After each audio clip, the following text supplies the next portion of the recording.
This presentation was recorded at MVCConf. For more content like this, go to www.mvcconf.com. JetBrains, the leading vendor of professional development tools, now offers a range of new products for .NET developers.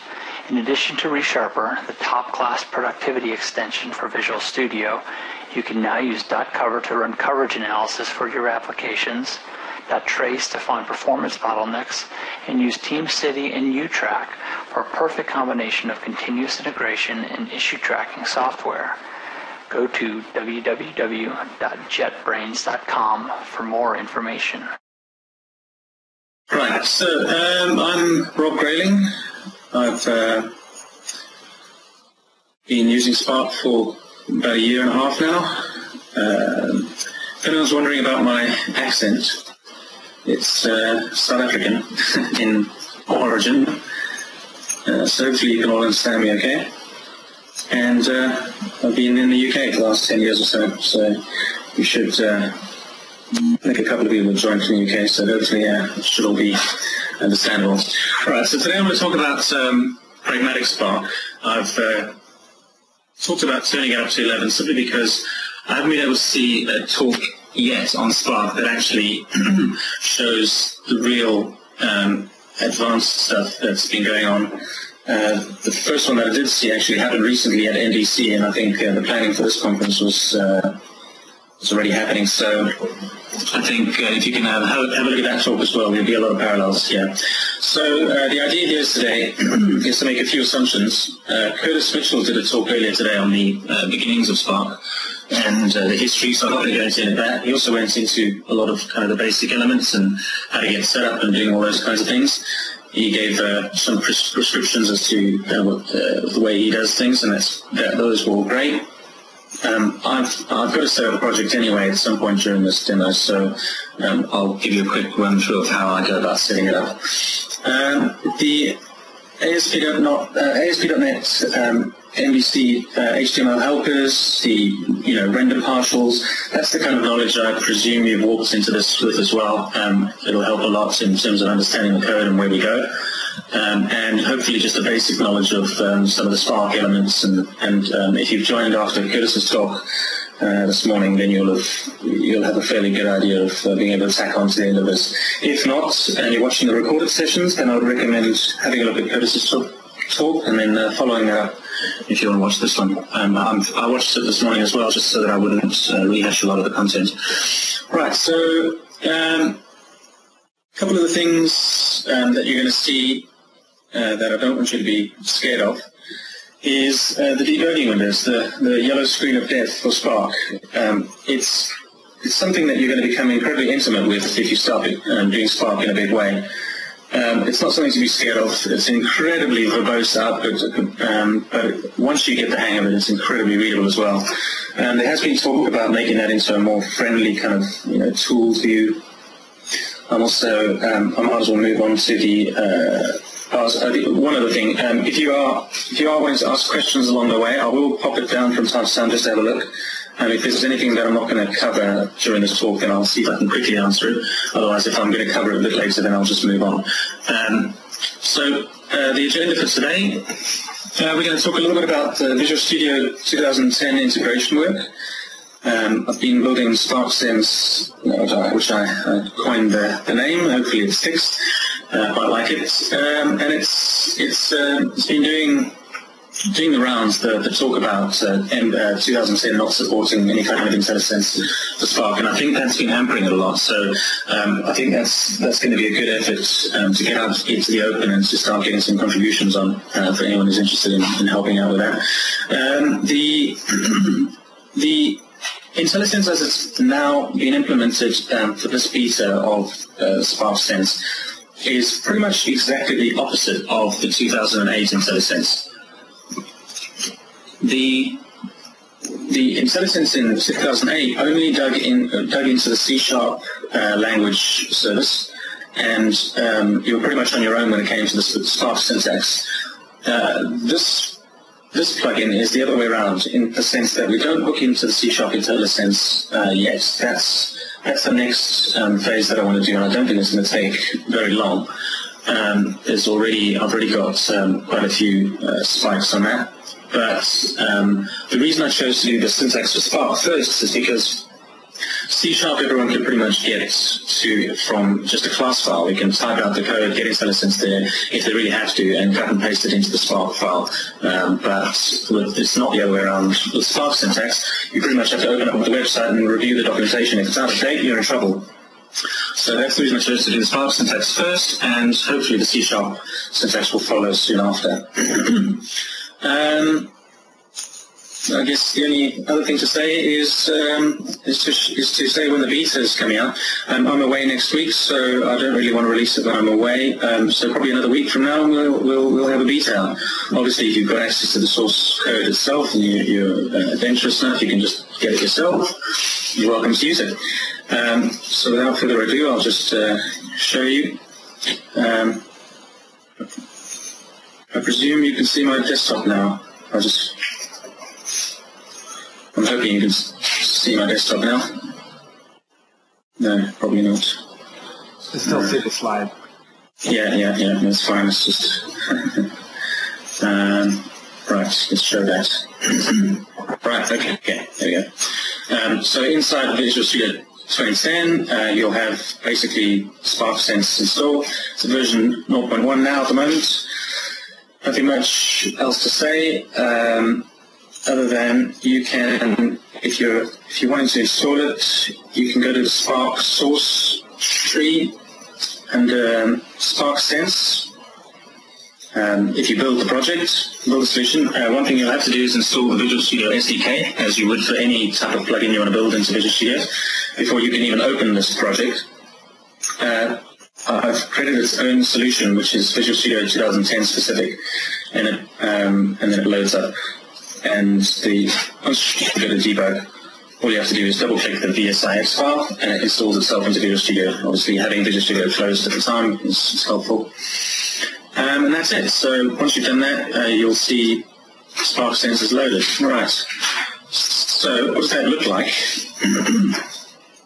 Well, if we open up any application.spark, hopefully my Visual Studio theme doesn't offend you too much. If people hate it, then I'll switch to the default, but I hate that equally. So let's have a look at what SparkSense gives you. If you open up the just an angle bracket, you start seeing a bunch of new icons in here. So these are Spark elements, and that's why they're prefixed with a little icon that says S. Any Spark elements you'll see are mixed in here between all the HTML elements. If you'd like to just see what the Spark elements that have been brought up, you can go Alt period, which, as you can see, switches down to a Spark tab at the bottom. And inside that view there, you'll see just the Spark elements listed.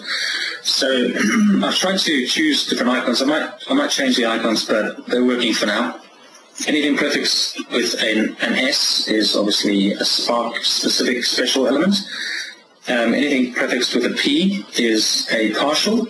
So as you can see here, we've got navigation, and navigation comes up as a partial. Nav item 1 and 2 are partials, which I'll show you shortly. And they also come up as partials. There isn't access to much else at this point in the game.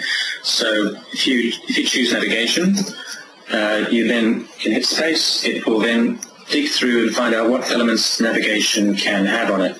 So you can say each, and then because the syntax is fairly I'd say commonplace, I've taken the liberty of putting bar item in, and then you can specify items or whatever it is that you'd like to do. If I take feedback on that, if that's something that nags too many people, I'll just take it out. It's dead easy, or put an option in, so we can flick that on and off. What else can we show you? So if I just put in a Spark element, say content, you'll notice here, so these are the attributes that are available for a content area. So if I say name, you'll notice that it digs through the list of content areas in this file, for instance. And and it will find, where is it? Right, so there's the content view, there's the sidebar, and title is up here near the top somewhere.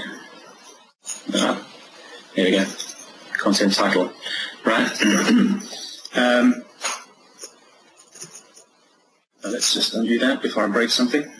And now item 2, for instance, that's one of the items in here that I'll talk about shortly. Now item 2, we can also add another content area, let's say, and we say name equals now. We don't want to have to go digging back through our Spark application.spark.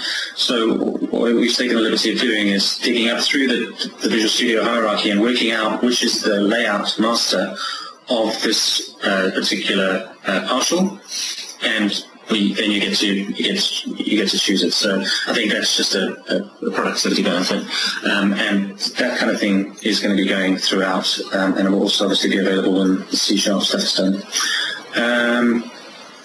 Right. So one of the things you can do on partials, you can specify the type, but let's just say I say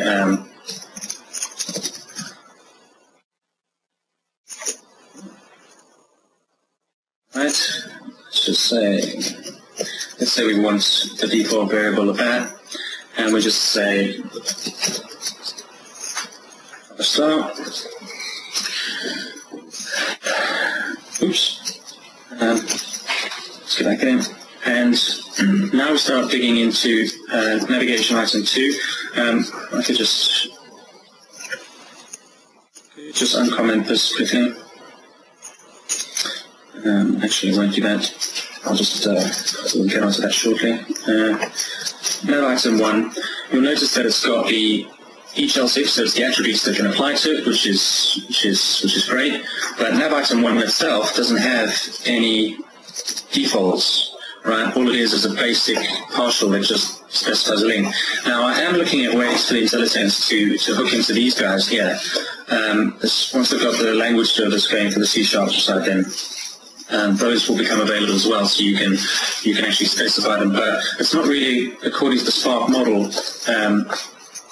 I mean, you do kind of need to define defaults at the top of the page, although, and this is where I'll get on to next, if you don't define the defaults, you can get some unexpected benefits by using something like this. I'll talk about that shortly. So if we choose nav item 2 instead,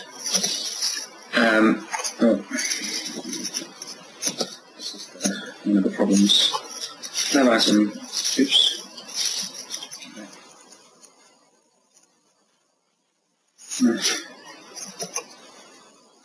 Typical.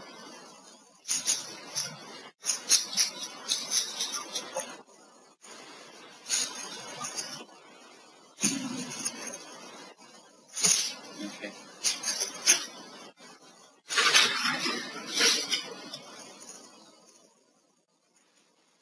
Item 2.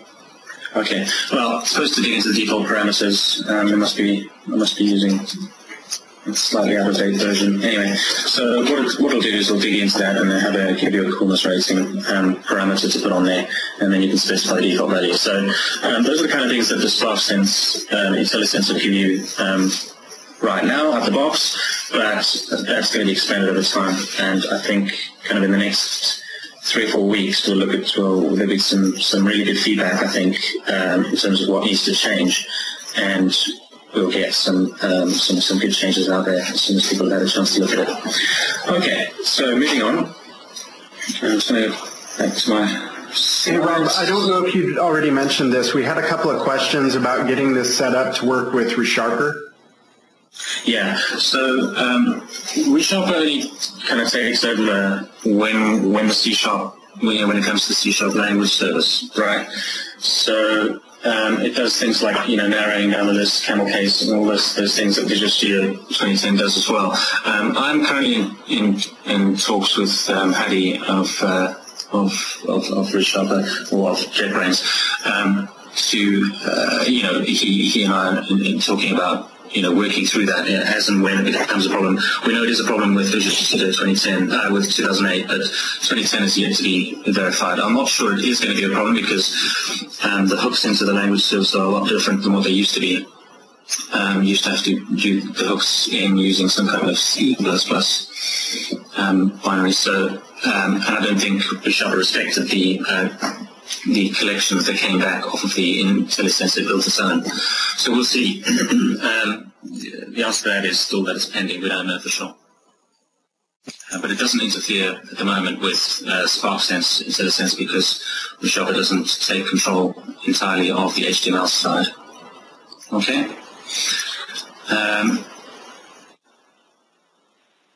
Switch back to that. Right, I'm just going to quickly... There's a lot that I want to get through.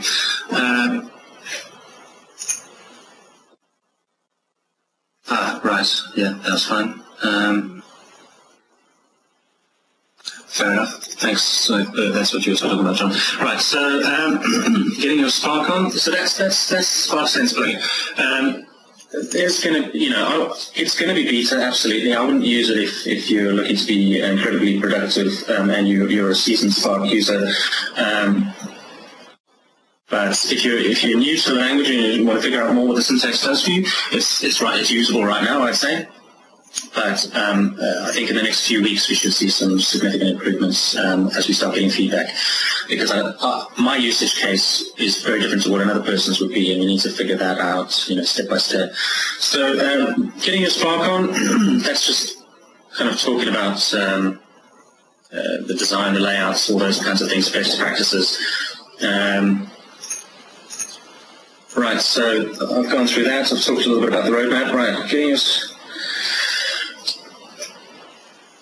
So, references and dependencies. Curtis Mitchell did a pretty good job of doing this in the talk. I had uploaded my slides last night, so it's not exactly something that I need to go through there. He's pretty much covered that in the last talk, and given that there's quite a lot to get through on this talk, I'll probably leave that up as an exercise to you guys. But you will see me do some of this at a later stage in a later demo. If anyone takes offense to that, I will gladly backtrack, but otherwise I'll keep on going. Implicit partials, right. Another thing that Curtis touched on, and really kind of gave the underlying foundation for what you need to know when it comes to partials. There's a couple of things that I wanted to cover more specifically. And that's things like, inner content may contain name sections, content may be rendered, etc. So these are concepts that people are not necessarily understanding, 100%, and as a result, they're not, getting the most benefit out of the usage of partials. Everyone thinks that partials is literally just like a, user control or something that you jump on the page and you can do something with it, but it's actually quite a lot more powerful than that, especially when you start talking about the fact that it can render content from its parent in there. So, in order to go through this, let's talk about. Okay, so that's where I was coming back to these items here. I'll just quickly go through them, but just to give you an idea, these nav items are clearly configurable. You've got attributes that can set the various bits and pieces on them. If I press play on the solution here, I did mess something up already. So, I think I've probably not shared my desktop again. Idiots. I'm sorry about that. You need to see the Spark screen of death. Okay, so this is what the screen of death looks like. It's incredibly verbose. It goes through a heck of a lot of detail. It basically is a rendition of the C# class that's been rendered for your view behind the scenes and put in the temp folder. It's great for tracking down where the problem is. We might as well go through that right now. You can see here that it's on line number 1.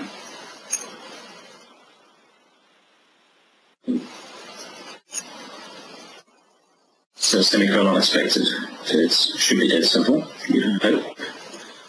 Right, let's just get our space back. And to bring up member item 2 where the problem seems to be happening. I'm just going to take out what I put in, which is that. And here we go. Right, so the alpha 4, alpha beta 4, the number, as you can see, comes from the fact that you've put the content in there. If you want to render strings inside, an attribute is a string in its own right, but if you want to render strings inside there, then you just put it inside single quotes. You can swap those around. You can put single quotes on the outside or double quotes on the inside. Spark will respect that. But given that the convention is to normally use double quotes for an attribute, and it's quite easy to just force a string to go in as a parameter. Plus 4 obviously will use the C# version of string concatenation and give you the output. Oops. And give you the output of alpha 4. Right, delta 5 text. I'm just going to point out the crucial things because Curtis covered a lot of this. You can see the Spark statement is basically performing a calculation. So delta 5 text comes in like that. The things that partials are basically primarily used for today is that we see kind of in the web in general is things like sidebars and navigation items, menus, things that are going to be repeated. So in a way, people are right to think of them as user controls or specific bits of functionality that can be used and reused. And there's a couple of subtleties that I just want to point out here. This over here is perhaps I should just take a step back. Content in general, I don't know if everyone knows this, but content is a dictionary, right, in its most basic sense. It's a dictionary of content keys that relate directly to a value, which is the text writer. Simple as that. Right, so all you're saying here is that content must, with a name, the key of sidebar, now has to become the active text writer. And basically everything else that is inside that content text writer or inside that content key will get spooled to that text writer. So what you're doing over here by putting content inside the partial is you're giving control to the partial to decide where it wants to be rendered. Okay, so which text writer does it need to be rendered? If you, however, put the content on the outside, then you're letting your layout decide where various items. So over here it says use content sidebar, and where's my sidebar? Okay, now what you're saying is as soon as you specify a sidebar item, get to the index. Okay, so I should have that up. So you specify a sidebar item. It doesn't need a content area because it is deciding it for itself which content area to spool to, but you could equally easily put it on the outside and tell the content area which content area to spool to for an entire host of items. So this will come very much in with your design decisions of how and where you want to split up your content. Right, so moving on. Sections I'm going to get to a little bit later, but in brief, sections basically, they are to partials what content areas are to layouts, if you think about it like that. It's great sending in a caption of text as an attribute on side item 1 and then rendering that attribute in caption 3, that's fine. When you want to start getting slightly more complex and you want to put something, you want to render it in sections, or you want to render things like paging items, you want to page lists on a view, then you want to start thinking about putting it in sections, because a section can be much more powerful in the sense that you can have fallback content, right? So that's the fallback content for the section. That's the definition of the section, saying that you want to use it. But inside section item 2, you've actually got a default title, which is fallback content for that. Those kinds of abilities come to you when you start using sections. So I would highly recommend that you check that out. Right, so I think that's pretty much it on partials. I'd like to get a move on. Is there any questions on partials? I'm missing. I don't see anything in the Q&A.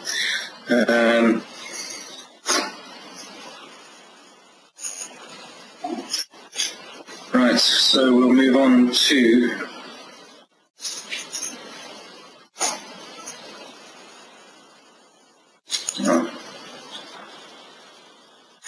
hit the wrong button. Okay, so I should probably go through this.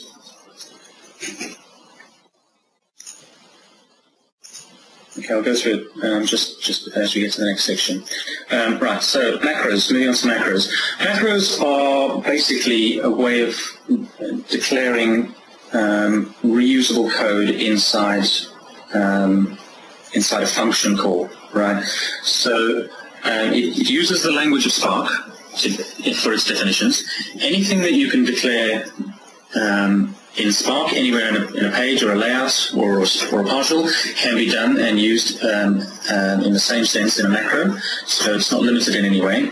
And the partials are not capable of doing things like recursion, right? Whereas macros, because it's a function call, can recurse into one another. Okay, this starts becoming incredibly powerful when you start thinking about how grids could be rendered out with rows, columns, those kinds of things. But unfortunately, partials are effectively a tree structure, and you can't recurse tree structures, effectively. The demo for that, and I'll just jump back to what I wanted to show you with partials. Oops, that's my desktop.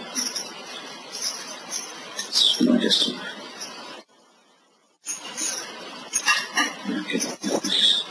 Okay. Something just quickly, what I was talking about on the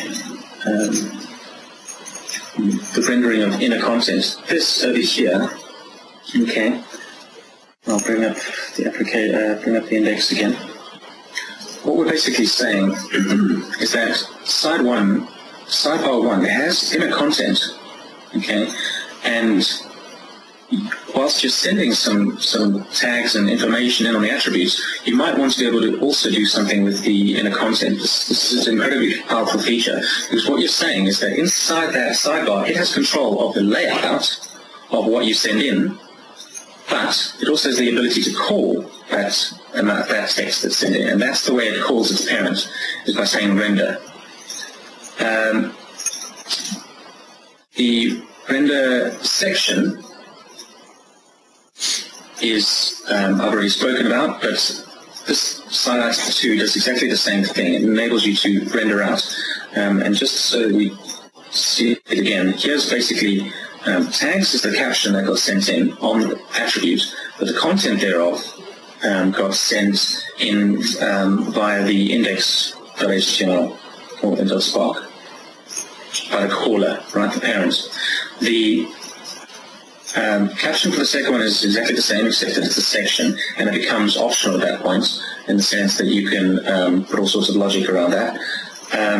The same thing with the inner content here.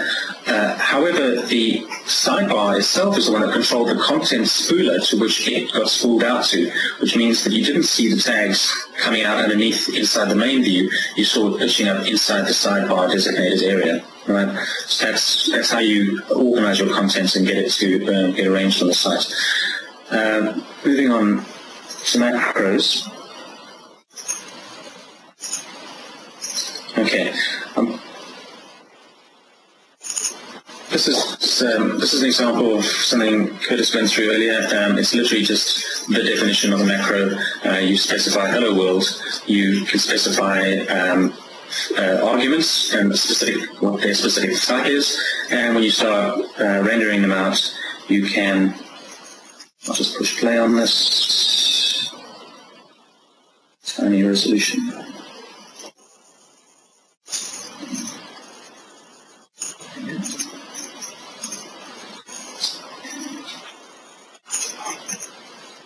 I stretch its legs.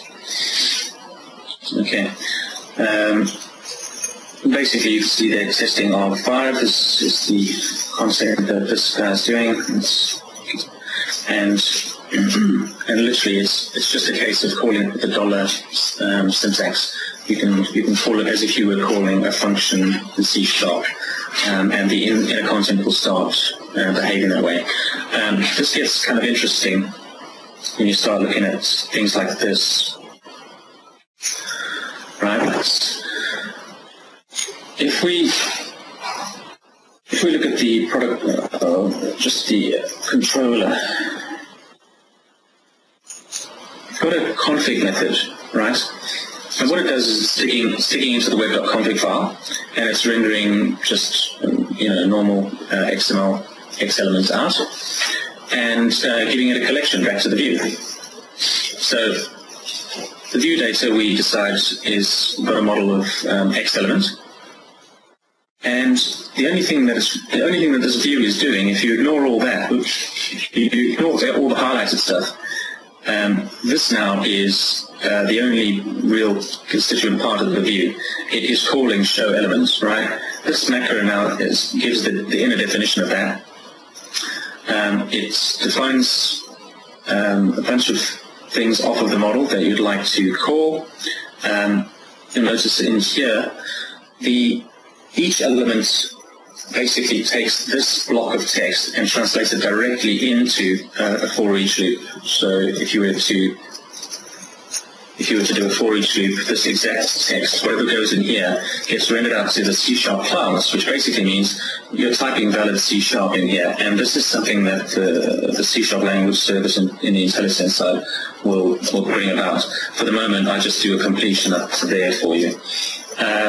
But you can also put a link in there, as you can see, inside the if statement. You've got nodes, access the nodes, and it says any. So you can do anything you can do in C#, you can do inside those code block statements, and it will get rendered out.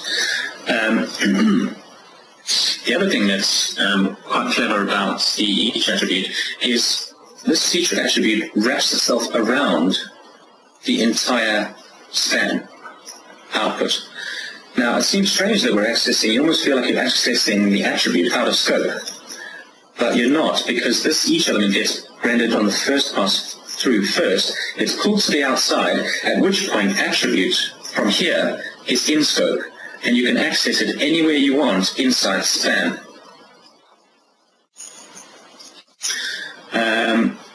This one's interesting in the sense that if the UL elements in HTML have space, they take up space. But if you rendered it without that, you would get a bunch of spaces for any nodes that were empty strings, or didn't have any nodes, sorry. And what this if statement does says only render the UL if the statement is true, right? So I'm pretty sure most of you got a fairly good grasp of Spark enough to be able to see that. What most people don't know is that you can now, inside the nodes, is you can then call show node. Show node is another macro which basically shows the element, which calls that again. So you've got deep recursion going. So for however many elements come down in the model, those nodes will get rendered out. To see what that looks like, and you'll have access to all this source code to play around with afterwards, which will give you plenty of time to go through it, rather than looking at it in detail now. But basically, that's what this macro will allow you to render out, and it's quite a powerful thing. I mean, you can quite literally do all sorts of fancy grids and things, and a lot of people have done so using this kind of thing. And basically, we have to kind of take a step back and say that macros are the controls or user controls of ASP.NET. In that sense, if you had to give a direct parallel, then that's kind of the parallel you'd probably give, because you have the power here to do those kinds of things. Right, so that's macros. Presume nobody's got any questions.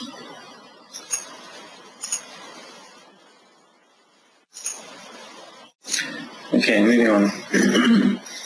Output caching. It's not something I want to spend too much time on.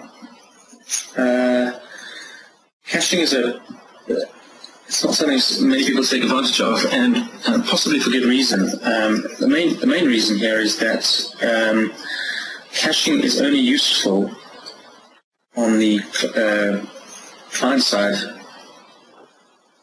if you're able to cache. Okay, hang on. This is probably better demonstrated with an example. Okay. What caching is, though, in terms of the way Spark sees it, and for those people that understand ASP.NET caching, it's quite fundamentally different. Web Forms caching basically caches the entire page, and then it tells you to go the extra step of telling it what not to cache, and you can do things like vary by param, etc. Spark basically caches nothing unless you tell it to, and then it's got quite a lot of powerful abilities in which allows us to cache very specific contents on keys, and without further ado, let's bring up a demo. This is what I was talking about earlier, where caching is not very useful unless you're able to delay the hit to the database. With .NET 4, you've got a class like a lazy class. You've also got things like reactive extensions you can plug in, which could react to that. But ultimately, caching isn't going to buy you much. Oh, that's the wrong solution.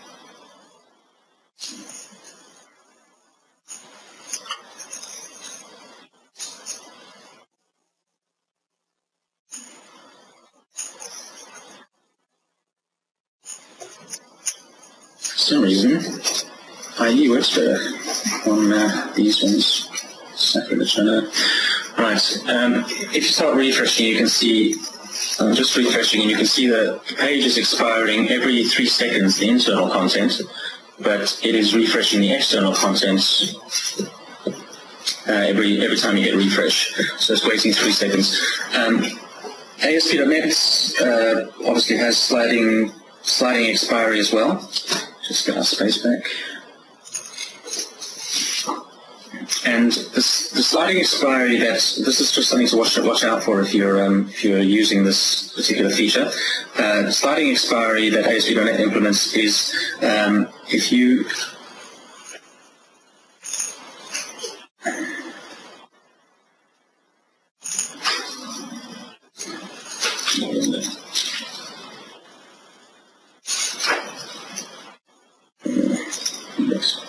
okay. If you specify the time like this, then it will expire every 3 seconds. Whereas with ASP.NET, it specifies that that the cache only expires after 3 seconds of no activity. Now those are two slightly different concepts. Let's get them. Apologies.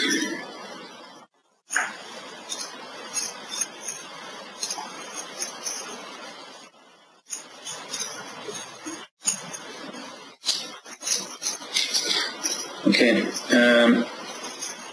so the cache, this is what I was just going to the solution here.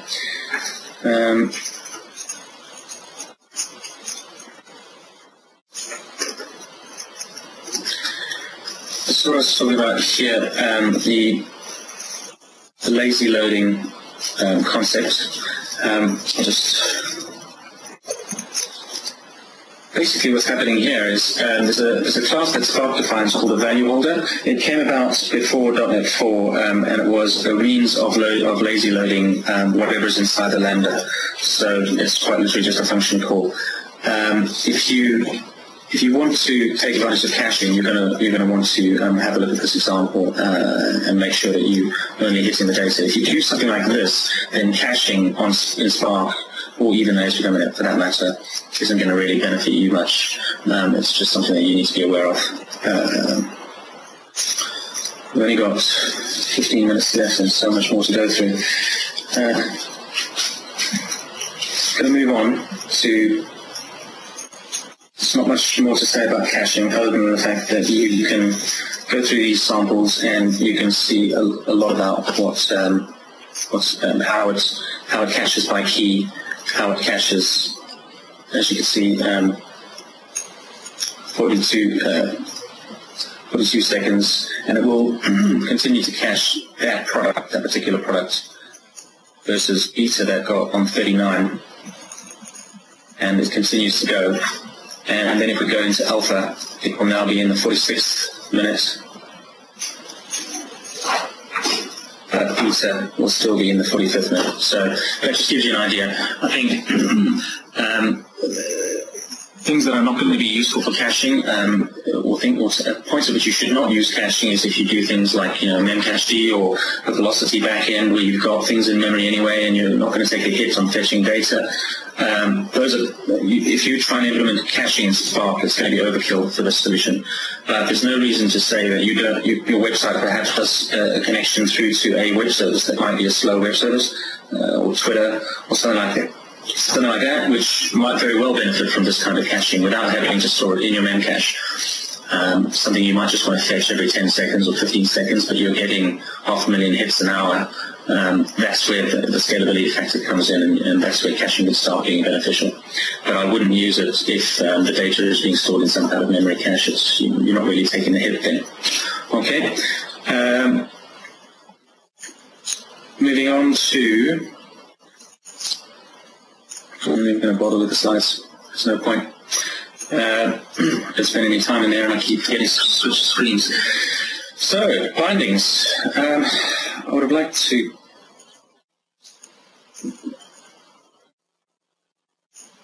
Okay, I'm just going to go straight in.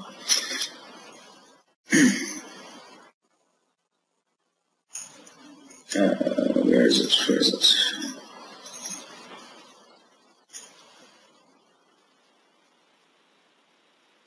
No, right.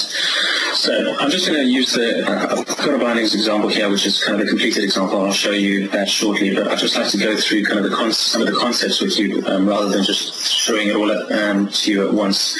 If we look at the views, I just want to give you an idea. Right, so this is the logon, the standard ASP.NET MVC starter site. It's the logon view for that, and this is being converted into Spark syntax, which doesn't look bad, but there's a problem with this view, okay, and that is the view contains code. It still contains code, no matter how much we try and abstract away, it still contains code, and that doesn't worry some people, and that's fine. And you get a lot of talk about, you don't want to be a purist about it, but you get a lot of talk about code-oriented views. Razor solves the problem by putting an @ and then having code blocks that are code views or that are more code-centric. But I think, from my perspective, I do a lot of stuff with outsourcing of views and their development to designers and those kinds of things.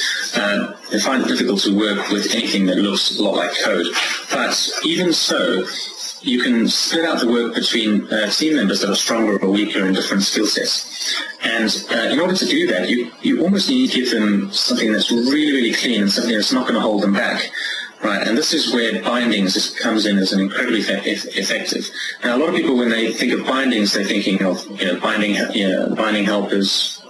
We'll just go back to the slides. I'd like to define what I think of bindings as. I think of bindings as an inversion of control container, an IOC or an automapper for your HTML. Okay, that sounds pretty radical, but I'll take you through it now. Basically, what you get the ability to do with bindings is you can add special meaning to any element, any existing HTML element.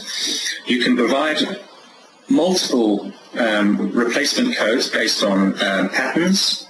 You can do all these things that the slide says. Don't need to go through them. It's much better done in the example. So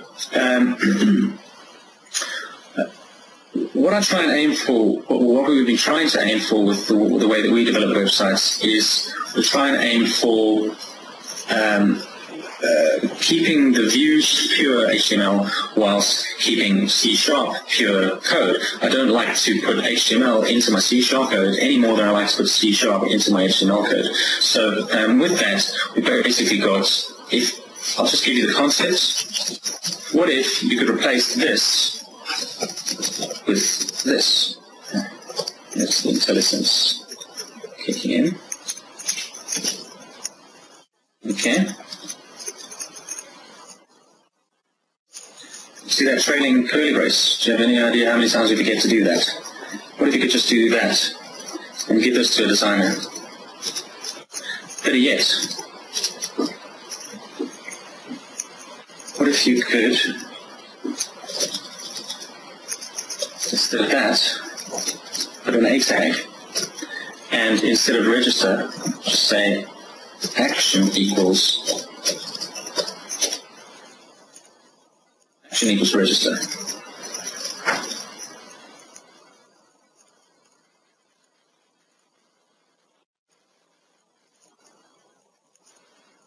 You do that. That looks like HTML to me. What if you could do this? Label for, and I'm just going to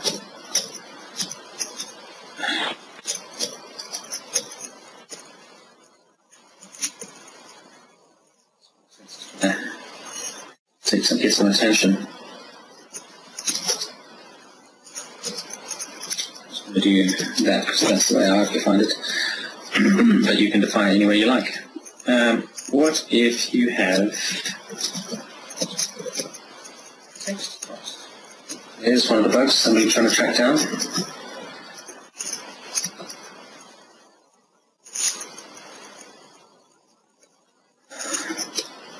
Text box 4. Okay, you see where I'm going with this basically.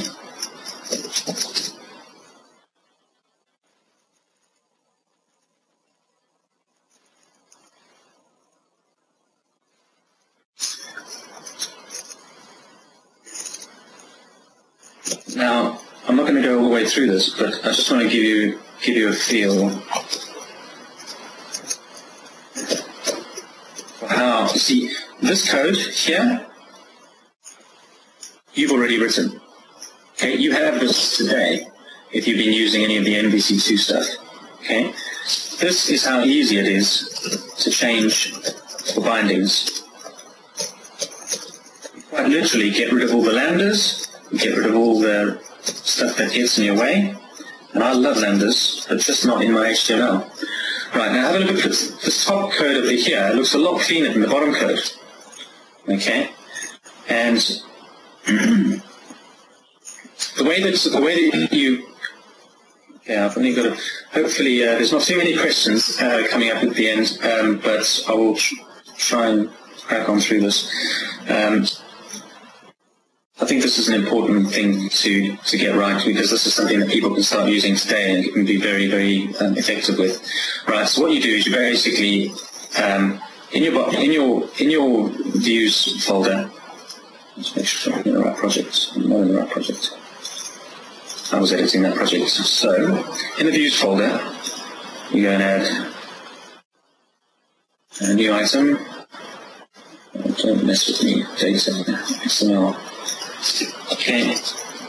Now, I'm currently having a look if we can actually do this. Instead of having a bindings.xml, I want to have a bindings.spark. And the Spark file can then allow me to get IntelliSense. Now, basically, what happens is, if you go to here, you've got a bunch of code for label for. So you copy that, or you cut that, and you define bindings.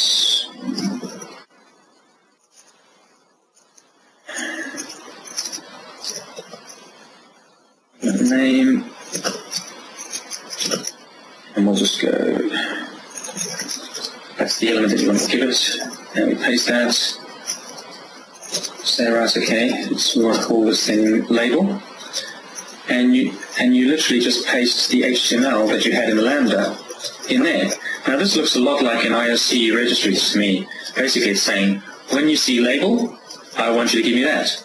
When you see this interface, I want you to give me this object. And that's basically what this bindings thing is going to spin up.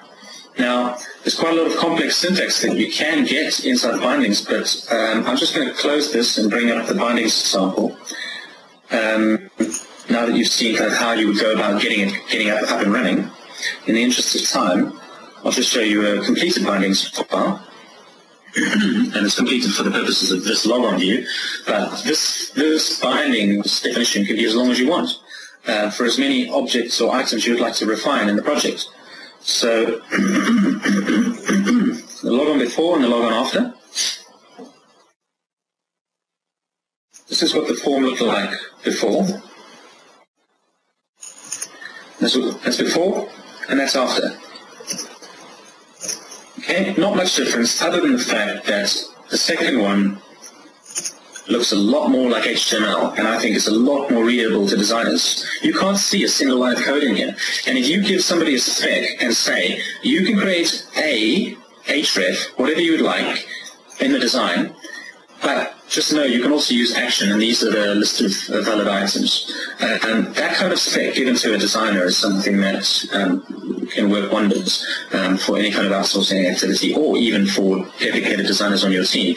All you have to do as a developer is go and make this. It's a one-time investment, the same way an IOC registry class is a one-time investment. Our documents, no, they're not documented online, but if you bug me about it on Twitter or anything like that, I'm going to be putting out a blog post about this, or a couple of them actually, because there's quite a lot of in-depth things. It's the one thing in Spark that's not been documented yet, and that's only because it's recently been completed. So let me just quickly run through some of the key items to understand over here. First element is one of your partials. You've defined your own partial, and you've decided that you want to HTML render partial it. Okay, parameters. Let's just go through that first. Ignore these top ones because they are for a slightly different demo, which I will show shortly in the last few minutes. Validation summary, that's something you saw. Label, something you saw. This is something I wrote in there. So ultimately, you go and whatever text you would have put inside the dollar for label 4, and that includes the lambda, is you put it inside your element definition.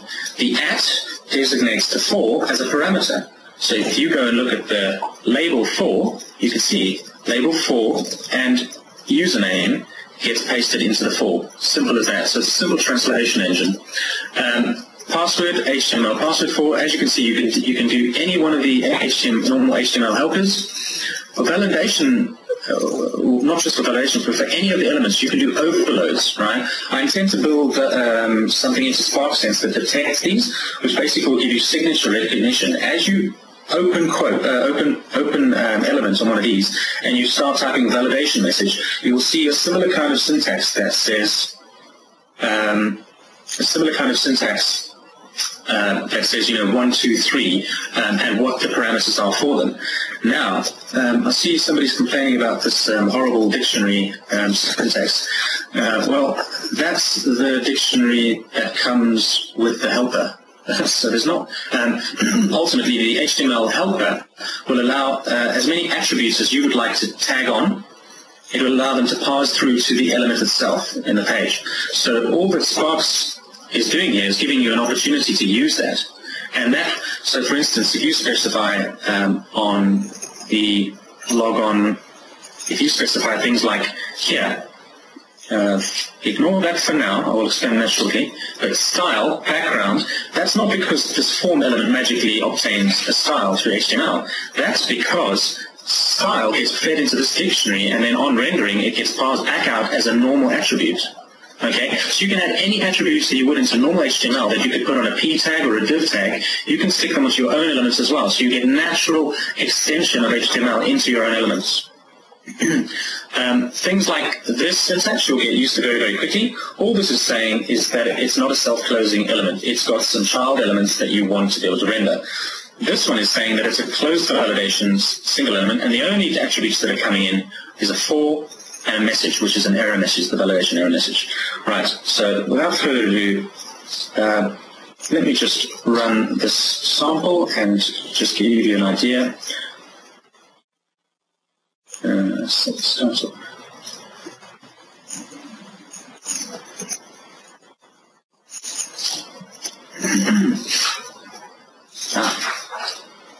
Okay, this is an example. It's quite an outlandish example. This one is an example of going too far. As this is an example that Lou did for his NDC talk.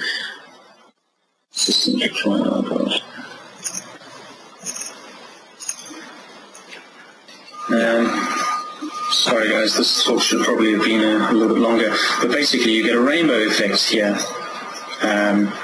by running the bindings to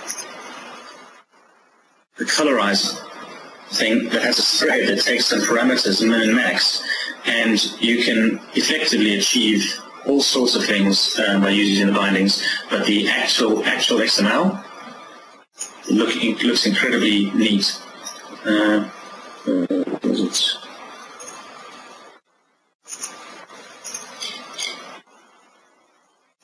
No, just log on. Right. Okay.